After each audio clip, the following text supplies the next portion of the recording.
ప్రభునందు ప్రియులారా, దేవుని లేఖనంలో నుండి 41వ సంకీర్తన మనము చూస్తూ ఉండగా 3 అంశాలు మనకు కనపడతా ఉంటాయి.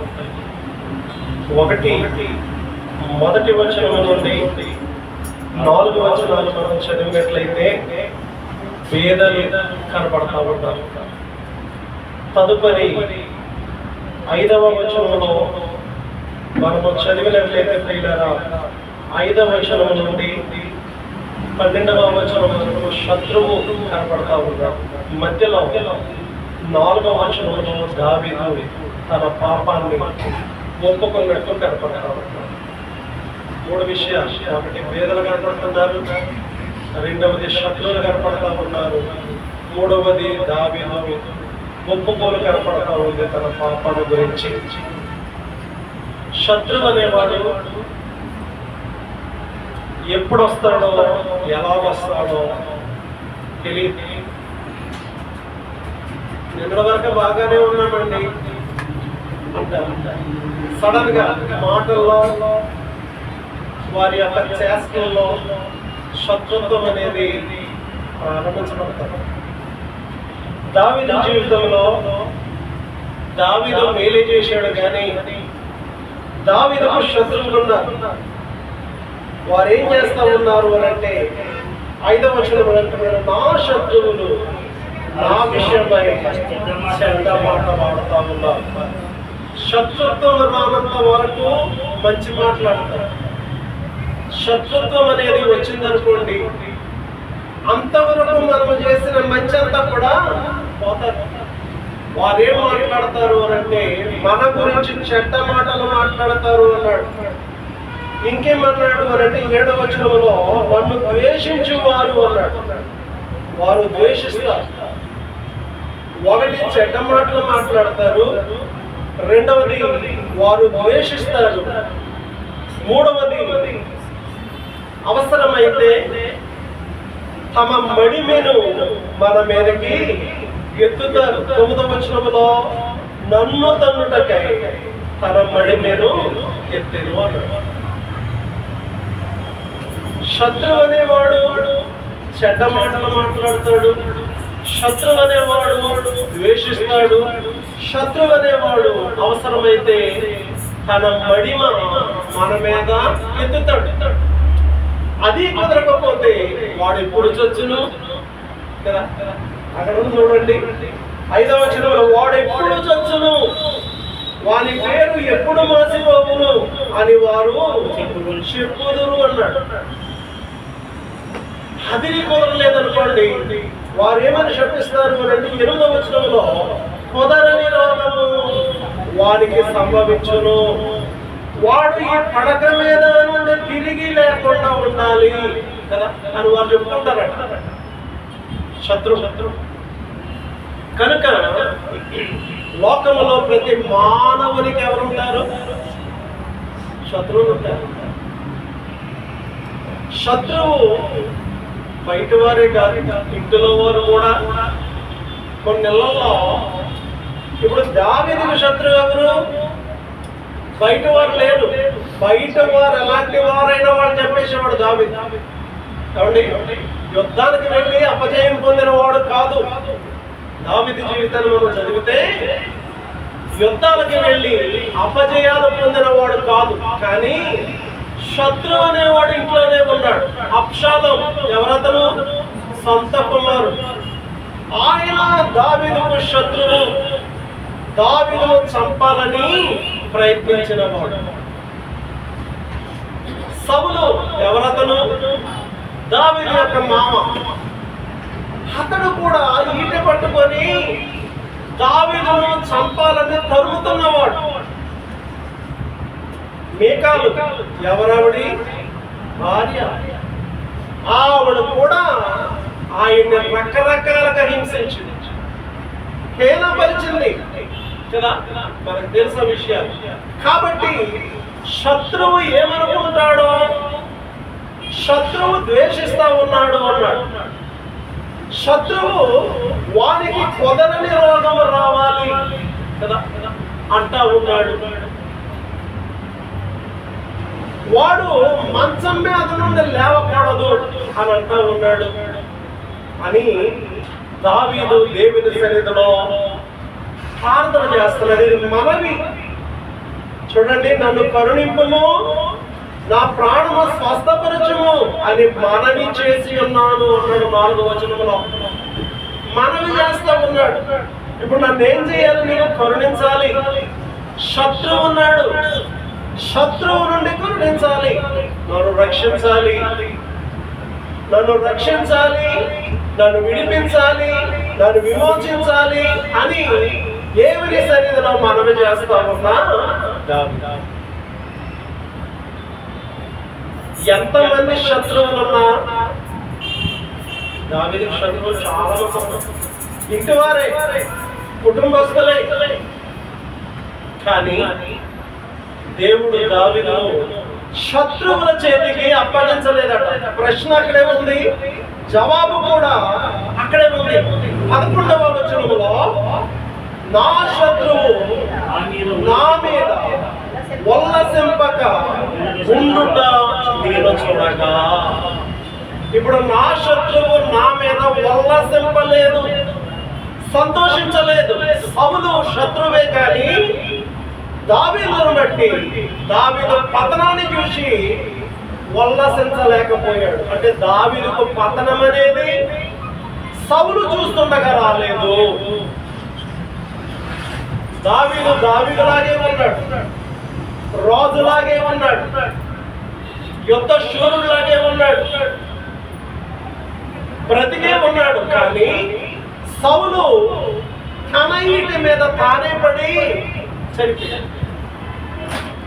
అంటే దావీదును బట్టి సౌలు ఉల్లసించలేకపోయాడు.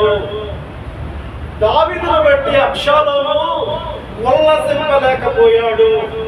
దావీదును బట్టి దావీదు మంత్రి అయిన అహీతోపేలు ఉల్లసింపలేక ఉరి కొట్టుకొని చనిపోయాను. దావీదును బట్టి మీకాలు ఉల్లసింపలేక పతనమైంది, విడనాడబడింది. తర్వాత దావీదు రప్పించుకున్నట్లేండి. దావీదు రాజు అయిన తర్వాత మేకాలను కబురు పంపించాడు, మేకాలను రప్పించుకున్నాడు. ఇలా ఎందుకు చెప్తా ఉంటారు అని అంటే, శత్రువులు ఉంటారు. మన అత్తగారే మనకు శత్రువు. ఎవరు? కొన్ని నెలల్లో చూడండి, వాళ్ళ అత్తగారే ఆవిడకి శత్రువు.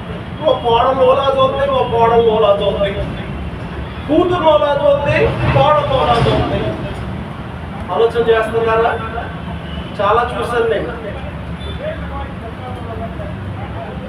కొంతమంది ఉంటారు కొన్ని నెలల్లో భక్తులే. వాళ్ళెవరు? అమ్మో బైబిల్ వెళ్ళిపోతారు ప్రతి ఆదివారం, ప్రతి శుక్రవారం, ప్రతి మంగళవారం. అమ్మో ప్రతి చోటకి వెళ్ళిపోతారు బైబిల్ పట్టుకుని. కానీ కోడలు ప్రేమించలేరు. ఒక ఆయన కోడలు పట్టడానికి కూర్చి ఎత్తుకెళ్ళారు. ఎవరైనా పాస్టర్ గారే. కాబట్టి మరి అంతకాలంలో చేసిన గోధుమ ఏమైంది? ఏమండి ఆలోచన చేస్తున్నారు. అల్లుల్ని ఇష్టానుసారంగా తిట్టడానికి ఆశపడిపోయి ఇష్టానుసారంగా తిట్టాడు. ఏమైంది? ఆ భక్తి ఏంటి? ఆ విశ్వాసం ఏది? నీ ప్రసంగాలు ఏమయ్యాయి అంటే అల్లుడు లాగా, ఒక అల్లుడు లాగా వస్తాడు, ఒక అల్లుడు డబ్బులా చూస్తాడు. అండి ఒక అల్లుడు కోసం ఏదేదో వండుకుని పట్టుకుపోతా ఉండేవాడు. నాకు తెలుసండి, అల్లుడు చెప్తున్నాడు. ఒక అల్లుడిని అబ్బాయి ఎందుకు వస్తాడు? ఏకొస్తాడు? ఎందుకు వస్తాడు? ఓలాగా క్రిస్టియన్ అసెంబ్లీ ఓడంటే ఉడుకులాగా నాయన అనుకునేవాడు. వీళ్ళని ఎందుకు చెప్తా ఉన్నామంటే, శత్రు భక్తులే కానీ బుద్ధులు మంచిగా. భక్తులే వాళ్ళ ఇంటికి వెళ్తే అడవి చూస్తే అతమండలా ఉంటారు, అనకూడదు. కానీ ఏముండవు, ఇలా ఉంటారు. అది బాబు అంత భక్తులు అనుకుంటాం మనం. 2 గంటలు నవ్వుకోండి, అసమూహం బయటపడతాం. కొన్ని సంఘాల్లో మౌనం. ఎక్కడ మౌనం? సంఘాల్లో లాగా చేసుకుని అలాగ ఉంటారు. ఇంటికి రండి, మా బాబా అందరూ మాట్లాడలేదు. వాళ్ళ నోట్లో అంటే అక్కడే మౌనం. ఇంటి దగ్గర పురుషులు అలాగ ఉంటారు, స్త్రీలు అలాగ ఉంటారు, పిల్లలు కూడా అలాగ ఉంటారండి. ఆ ఇంట్లో ఒకటి టార్గెట్ చేస్తారు, ఆ ఒక్కడి మీద అందరూ కలిసి వచ్చేస్తారు అండి. ఆ ఒక్కడి దగ్గరే అందరూ తినేస్తారు. ఆ ఒక్కడిని అందరూ వాడేసుకుంటారు. అందరూ వాడుకొని ఎంతగా వాడుకుంటారంటే లక్షల లక్షలు మనోళ్లే కాదని పెట్టేస్తాడు మీకు తెలియక. తర్వాత తెలుస్తుంది కొంతకాలంగా, నేను చేసింది ఏంటి, వీళ్ళందరూ శత్రువులు అయ్యారు. దావీదు అలాగే చేశాడు కదండి. వాడికి దురాత్మ పట్టినప్పుడల్లా వెళ్ళి వీణ వాయిస్తూ ఉంటే వాడు సేద తీరేవాడు అంట. సేద తీరిన వాడు ఈటు పట్టుకొని దావీదు ద్వారా మేలు పొంది దావీదును చంపడానికి తిరుగుతున్నావు. ఎంత దారుణం. చిన్నప్పటి నుంచి ఎత్తుకొని అబ్షాలోమా నా కుమారుడు అంట ఎంత పెద్దాడు ఉంటాడో, వాడు పెద్దోడయ్యి రాజ్యం కోసం దావీదును చంపాలనుకున్నాడు. దావీదు రాజై ఉండి నెత్తి మీద కిరీటం ఉండాలి. రాజుగారికి ఏముండాలి? కిరీటం మానేసి ముసుకేసుకున్నాడు. ముసుకేసుకుని చెప్పులు లేకుండా ఏడుస్తూ పారిపోతా, పండలంట ఎక్కుతూ పారిపోతా ఉన్నాడు. ఎంత బాధాకరం. చివరికి అబ్షాలోము మరణం ఏమైంది? ఆకాశానికి భూమికి మధ్యలో వేలాడు. ఆ మస్తకి వృక్షానికి వేలాడు. ఆ జుట్టు అందులోకి వెళ్ళిపోయి చుట్టబడి వేలాడుతూ ఉంటే దావీదు సైన్యాధిపతి అయిన యోవాబు వచ్చి 3 బాణాలతో గురిపెట్టి వాడు చెప్పేశాడు. తర్వాత అబ్షాలోము ఆ దావీదు వచ్చి, నా కుమారుడా అబ్షాలోమా, నీకు బదులుగా నేను చనిపోతే ఎంత మేలయ్యా అన్నా. అంటే వీళ్ళు ఎందుకు చెప్తా ఉన్నాను అంటే, దావీదు నిర్దోషి. దావీదు ఈ విధంగా చేశాడు కనుక సౌలు ఈ విధంగా తరిమాడు అంటలేదు. దావీదు అబ్షాలోముకి ఈ విధంగా అన్యాయం చేశాడు కనుక అబ్షాలోము వచ్చి ఈ విధంగా దావీదు తరిమాడు అంటలేదు. దావీదు మేకాలు ఈ విధంగా ఇబ్బంది పెట్టాడు కనుక మేకాలు ఈ విధంగా హీనపరిచింది అంటలేదు. దావీదు దేవుని సన్నిధిలో నాట్యమాడుతూ ఉంటే మేకాలు వచ్చి హీనపరిచింది. వ్యర్థుడా. ఎంతమందిలో? లక్షల మంది ఉంటారు కదండి. మందసొత్తుతో వస్తున్నాడు దావీదు. అంతగా హీనపరిచింది. శత్రుత్వం. జాగ్రత్త. కుటుంబాల్లో కూడా మనవారే అని అనుకుంటానికి వీలు లేదు. కుటుంబాల్లో గమనించండి, కుటుంబాల్లో మనవారే అని అనుకుంటానికి వీలు లేదు. మన వారులాగే ఉంటారు. మన మీద చెప్పేసి వచ్చింది మనం వాడుకున్నంత కాలం వాడేసుకుంటారు, ఇష్టానుసారంగా వాడేసుకుంటారు. వారు హాస్పిటల్లో ఉన్నారా మళ్ళీ వాడేసుకుంటారు, వారికి డబ్బులు కావాలా మళ్ళీ వాడేసుకుంటారు, వాళ్ళు ఇజ్రాయిల్ వెళ్ళాలా మళ్ళీ వాడేసుకుంటారు. మీరు తప్ప ఎవరు లేరండి. పొగిడేసి వాటేసుకుని తర్వాత మన మీద యుద్ధానికి వస్తారు. పురుగు రుపుతారు కొంతమంది. నీళ్ళు వెళ్ళాగను వాళ్ళగాను. ఎంత ఘోరం. దావీదు జీవితం అదే జరిగింది. మేకాలను దావీదు పురుగొల్పాడు. ఉరిగా ఉండేట్లు దావీదుకి ఎలా ఉండాలి? కూతురు నుంచి పెళ్లి చేస్తున్నాడంటే ఎవడన్నా ఏమనుకుంటాడు, అమ్మ జాగ్రత్త శుభ్రంగా కాపురం చేసుకో చెప్పాలి. అంతేగాని నువ్వు వాడికి ఊరిలా ఉండు అలా చెప్తాడు. దావీదు గురించి సౌలు అలాగే చెప్పాడు. నువ్వు ఎలా ఉండాలి? ఊరిలా ఉండాలని మేరాబు నుంచి పెళ్లి చేయాలనుకున్నాడు పెద్ద కూతురు. ఆవిడ వేరే ఆయన చేసుకుంది. ఇప్పుడు మేకాలు ఇష్టపడుతుంది కదా, మేకాలు ఇష్టపడుతుంటే చాలా బాగుంది కాబట్టి మేకాలనిచ్చి వివాహం చేద్దాం అని అనుకుని, ఏమండి చూడండి సమూయేలు మొదటి గ్రంథం 18వ అధ్యాయం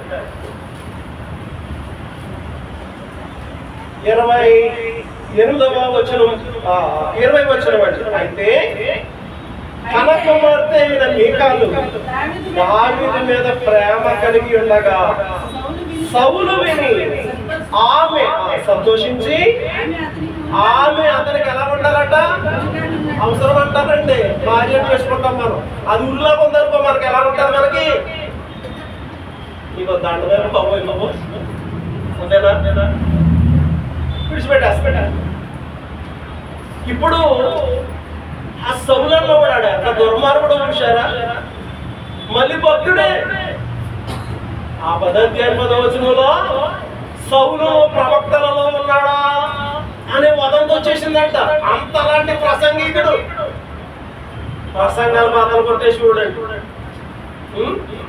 స్పీకరు, ఈ స్పీకరు ఈ యొక్క 18వ అధ్యాయానికి వచ్చేటప్పటికి దావీదుకు నా కుమార్తెనివ్వాలి, దాని పేరు మేకాలు. అది ఎలా ఉండాలి? దావీదుకి ఊరిలా ఉండాలనుకున్నాడు అంట. అందుకు ఇచ్చి పెళ్లి చేశాడు అంటాడు. చేస్తుంది కదా అంటే శత్రువు అనే మాట వచ్చింది కనుక దావీదుకు బయట శత్రువు ఎవరు లేరు. ఏ శత్రువు ఉన్నా వాడు అటాక్ చేసేవాడు దావీదు. అవునండి, దావీదు యుద్ధానికి వెళ్ళి ఓడిపోవటాలు లేవు, ప్రార్థన చేసి యుద్ధానికి వెళ్ళేవాడు, జయం పొందేవాడు. కాబట్టి దావీదుకు శత్రువు ఎవరండి అంటే భార్య శత్రువు ఊరి అంట. భార్య ఊరిలో ఉందనుకోండి, అది ₹1 జీతం వచ్చినా ఏం చేస్తాడు? ఎంత టాలెంటెడ్ అయినా, ఎంత జ్ఞాని అయినా ఎందుకు వచ్చిన బతుకు మనమే ఉండి చచ్చిపోతాం అనుకుంటాం కొన్నిసార్లు కదా. కొన్నిసార్లు సూసైడ్కి వెళ్ళిపోతాం ఎందుకే జీవితం అనిపించి ఆలోచన చేస్తున్నారు. ఇప్పుడు దావీదు సింహము పుట్టినట్టు. ఎలాంటి వాడు అంటే బలవంతుడు, యుద్ధశాలి, దేవుని మీద తప్ప ఇంకెవరి మీద డిపెండ్ అయినోడు కాదు. నా కొండ, నా బండ, నా ఆశ్రయం, నా దుర్గమంట ఉన్నాడు అస్తమానం. కాబట్టి దేవుడి మీద డిపెండ్ అయి ఉన్నాడు కనుక దావీదు ధైర్యంగానే ఉన్నాడు. దావీదు ఎలాగున్నాడు? దావీదు ధైర్యంగానే ఉన్నాడు. తర్వాత మేకాలను విడిచిపెట్టగా మేకాలు వేరే ఒకరిని వివాహం చేసుకుంది. వేరే ఒకరిని వివాహం చేసుకున్న తర్వాత దావీదు రాజు అయిన తర్వాత దావీదు మేకాలను కబురు పంపించి భార్యగా మరలా చూడండి. సమూయేలు 2వ గ్రంథం 3వ అధ్యాయంలో 12వ వచనం నుండి అబ్నేరు తన తరపున దావీదు వద్దకు దూతలను పంపి, ఈ దేశం ఎవరిది? నీవు నాతో నిబంధన చేసిన యెడల నేను నీకు సహాయం చేసి ఇశ్రాయేలు వారందరినీ నీ తట్టు త్రిప్పేదనని వర్తమానము పంపగా దావీదు మంచిదే, నేను నీతో నిబంధన చేసినను, అయితే నీవు ఒక పని చేయవలెను. నా దర్శనమునకు వచ్చినప్పుడు సౌలు కుమార్తె మేకాలును కదండి. దావీదు ఆవిడ విడిచిపోయింది, కారణం సౌలును బట్టి. ఇప్పుడు మేకాలు వేరే ఒకరిని వివాహం చేసుకుంది. కానీ ఇప్పుడు ఇక్కడ ఆలోచన చేస్తే అబ్నేరుతో చెప్తున్నాడు. అబ్నేరు అంటే సౌలు సైన్యాధిపతి అయిన అబ్నేరు. దావీదు సైన్యాధిపతి పేరేంటండి? యోవాబు. సౌలు సైన్యాధిపతి పేరేంటండి? అబ్నేరు. అప్పుడు సౌలు చచ్చిపోయాడు. ఇప్పుడు అబ్నేరు దావీదుతో సహవాసం చేయాలనుకుంటున్నాడు. ఇప్పుడు దావీదు సహవాసానికి వస్తూ ఉండగా దావీదు అంటున్నాడు, మంచిదే గాని నువ్వు నా దర్శనానికి రావాలని అనుకున్నప్పుడు మేకాలను తీసుకొని రావలేను అని చెప్పినట్లుగా మనం చూస్తా ఉన్నాం. ఏమండి, మేకాలను తీసుకొని రావలేను. మరియు దావీదు సౌలు కుమారుడకు ఇష్బోషెతు వద్దకు దూతలను పంపించి ఫిలిస్తీన్లలో 100 మంది ముందోళ్లను తెచ్చిపెట్టి, నేను పెళ్లి చేసుకొనిన మేకాలను నాకు అప్పగింపమని చెప్పుడు. నేను ఇష్బోషెతు దూతను పంపి లాయిషు కుమారుడకు షల్తీయేలు అను వాని పెనిమిటి వద్ద నుండి మేకాలును పిలువనంపించెను. అంటే మేకాలకు ఆల్రెడీ దావీదు తర్వాత ఆ షల్తీయేలు అన్నవాడు వివాహం చేసేసుకున్నాడు. ఇప్పుడు దావీదు అంటున్నాడు, నా భార్య ఆవిడే కాబట్టి ఆవిడే నా దగ్గరికి రావాలి. ఇప్పుడు అక్కడ మనం చూస్తా ఉన్నాం, దాని పెనిమిది బహూరీము వరకు దాని వెనుక ఏడ్చుచూ రాగా అబ్నేరు నిన్ను తిరిగి పొమ్మని అనేను కనుక అతడు వెళ్ళిపోయాను. ఇప్పుడు మేకాలు ఎక్కడ చేరింది? అవునా? ఒకప్పుడు విడిచిపెట్టింది, ఒకప్పుడు ఉరిగా ఉంది. అందుకే నా శత్రువులు నా విషయమై ఉల్లసింపనివ్వక అన్నాడు. కీర్తనకారులు మనము 41వ కీర్తనలో చదువుతూ ఉన్నాం 11వ వచనంలో, నా శత్రువు కదండి నా మీద ఉల్లసింపక ఉండునట్లు కదండి, నా శత్రువు నా మీద ఉల్లసింపకుండా ఉంచావు, దాన్ని బట్టి నేను నీకు ఇష్టడను అంటున్నాడు దావీదు. కనుక దావీదు జీవితంలో శత్రువులు ఎవరండి? ఇంటివారే శత్రువులు. గురిగా ఉంది, మేకలు ఎలా ఉంది? గురిగా ఉంది. అబ్షాలోము ఎలా ఉన్నాడు? ఎవరి మాట మీరు గురిగా ఉంది? సౌలు మాట మీరు. కొంతమంది తండ్రి బట్టి పెళ్లి చేసేసుకుంటారు కానీ అయ్యో మా బాబు అంటే ఎంత కదా అంత కాదు, దాని బాబు ఏది చెప్తే అదే పెడతారు. తినేది ఇక్కడ అంతేనా? మీ దగ్గరే తింటారు, మీ బట్టే కడతారు, మీరు తెచ్చి తింటారు. కానీ ఎవరు ఏలు పడి కింద ఉంటుంది. జాగ్రత్త కుమారి, నీ తండ్రి ఇంటిని మరు. బైబిల్ చెప్తుంది ఎప్పుడు వరకు ఆవిడ మురిగా ఉందంటే దాన్ని బతుకుపోయే వరకు మురిగానే ఉంది. బతుకుపోయింది. ఇప్పుడు దావీదు మరలా తిరిగి రప్పించుకున్నాడు, వచ్చింది. ఇప్పుడు ఎలా ఉంటుంది? ఒక్కలా ఉంటుంది. ఒకప్పుడు అని ఉంటుంది, ఇప్పుడు ఒక్కలా ఉంటుంది. అంటే బైబిల్ అన్ని రాసి పెట్టాడండి. మనం గమనించుకోవడం చాలా తెలియాలి. అన్ని రాసి పెట్టాడు. కాబట్టి వీళ్ళరా ఆలోచన చేయండి. ఇంటి వారే శత్రువు, మీకాలే దావీదుకు శత్రువు. కుమారుడైనటువంటి అబ్షాలోమే దావీదుకు శత్రువు. దావీదు యొక్క మంత్రి అహీతోపెలు, వాడు కూడా దావీదుకు శత్రువు. వాడేమన్నాడు? నేను వెళ్ళి దావీదు మీద పడి అతని హతం చేస్తాను.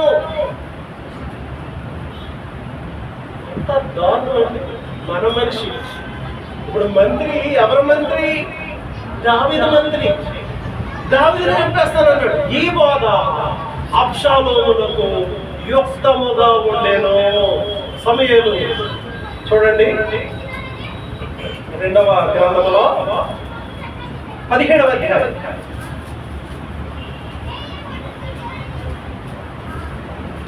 మొదటి వచనం నుంచి కొన్ని మాటలు చదువుదాం. అక్కడ దావీదు అలసట నుండి బలహీనముగా ఉన్నాడు కనుక నేను అతని మీద పడి అతని బెదిరించిన ఎడల అతని యొద్దనున్న జనులందరూ పారిపోవుదురు, రాజును మాత్రము హతము చేసి జనులందరినీ నీ తట్టు త్రిప్పెదను.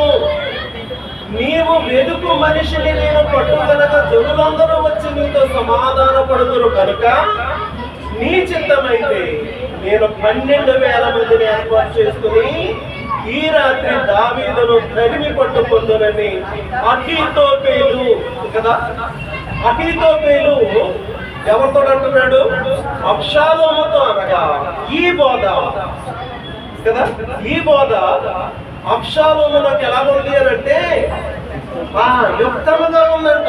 పెద్దలందరికీ అబ్షాలోమునకును. ఈ అహీతోపెలు ఎవరండి?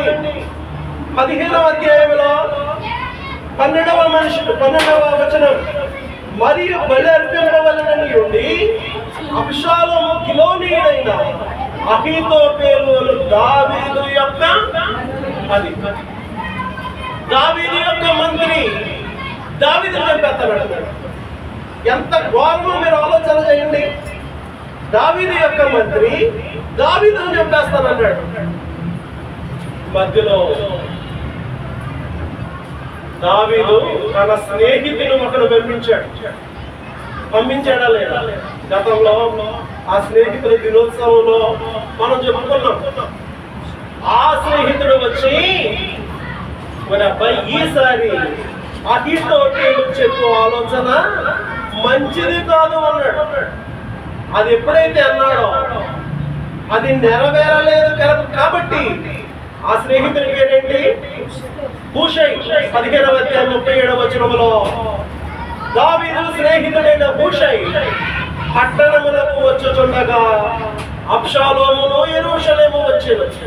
ఇప్పుడు అబ్షాలోము దగ్గరికి హూషై అన్నవాడు వచ్చేమన్నాడు అంటే ఈసారి కదండి, ఈసారి ఈ యొక్క అహితోపేలు చెప్పిన ఆలోచన మంచిది కాదు. 17వ అధ్యాయము 7వ వచనం హూషై అబ్షాలోము ఇంట్లో ఈసారి అహితోపేలు చెప్పిన ఆలోచన మంచిది కాదయ్యా అన్నాడు. ఇప్పుడు మంత్రి గారు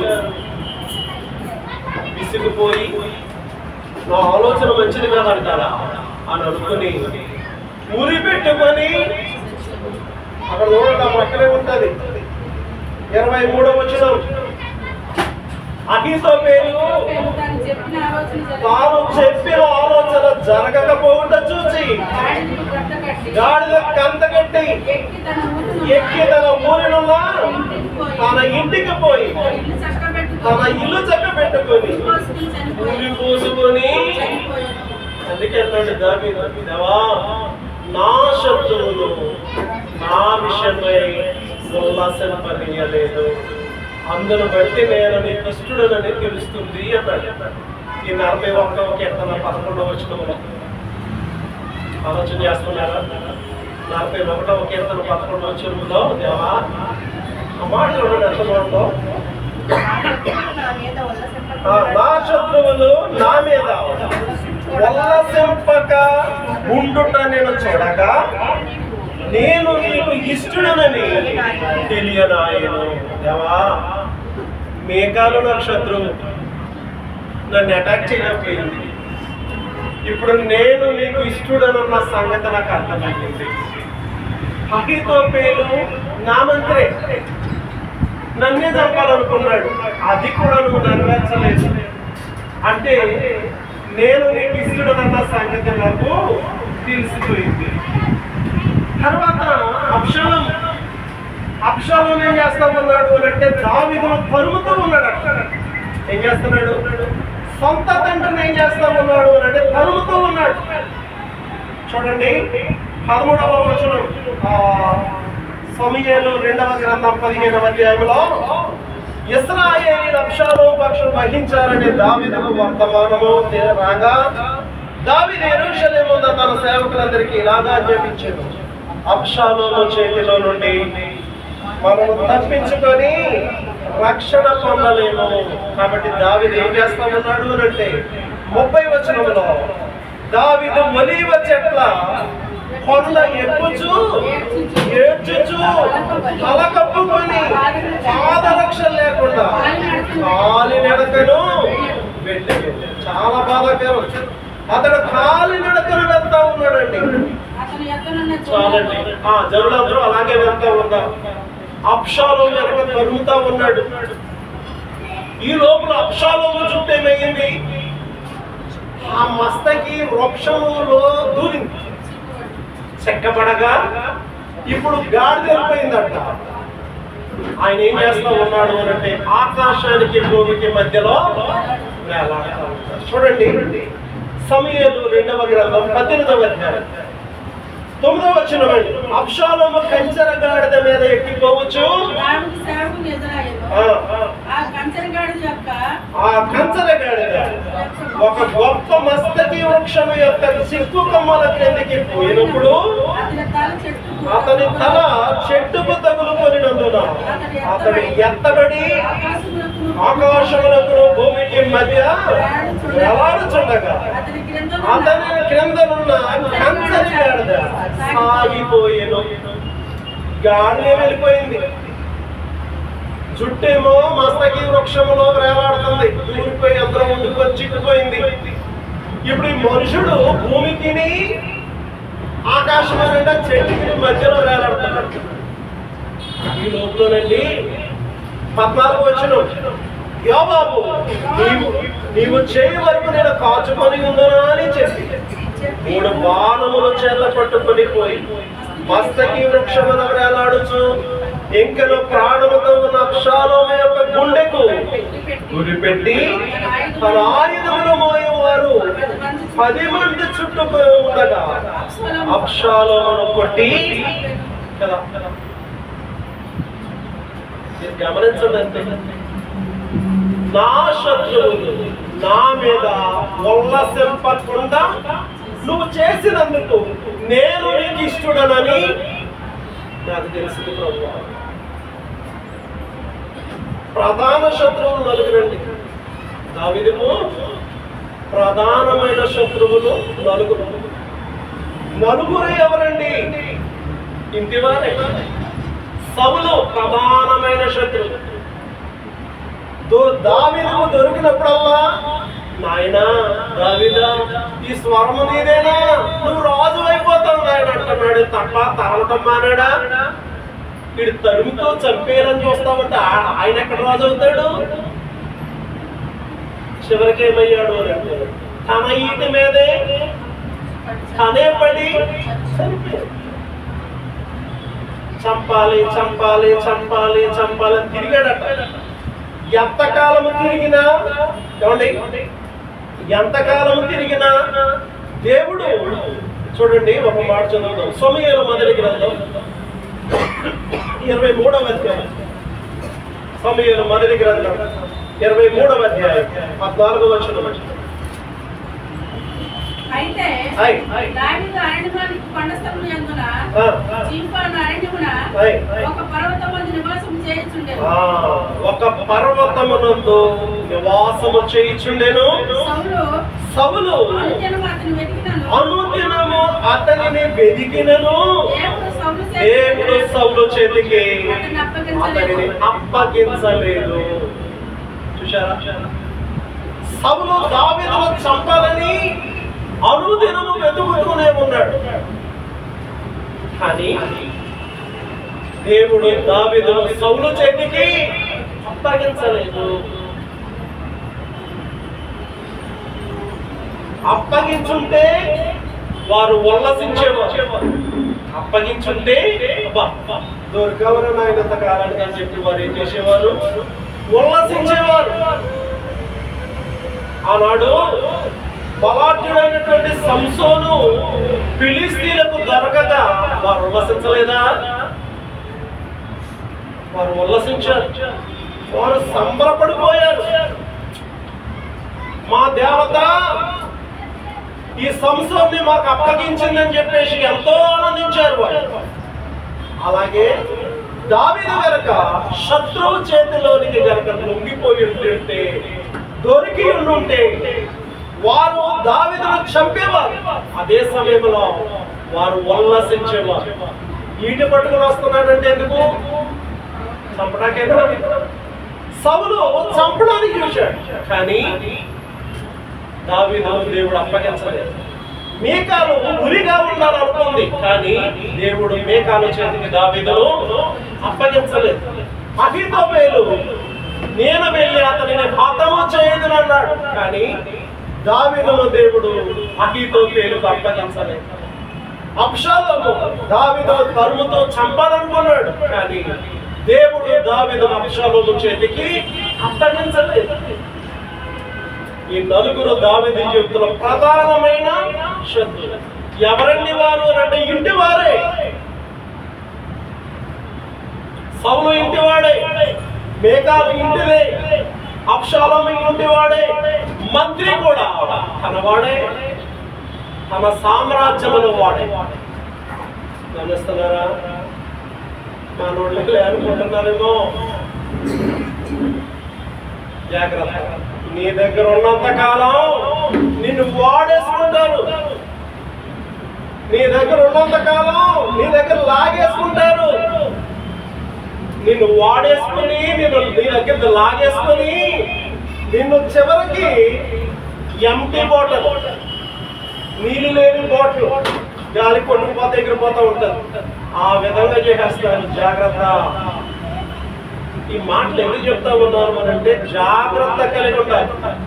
దావీదు తొడిగే దిక్కులేదు కాబట్టి గమనిస్తున్నారా? కాబట్టి నేర్చుకోవాలి. దేవా, నా శత్రువులు నా మీద ఉల్లసింపకుండా నీవు చేసి ఉన్నందుకు నేను నీకు ఇష్టడనని నాకు తెలుస్తా ఉంది. దేవా, ఆలోచన చేస్తున్నారా? దేవుడు తప్పించే దేవుడు అప్పగించే దేవుడు.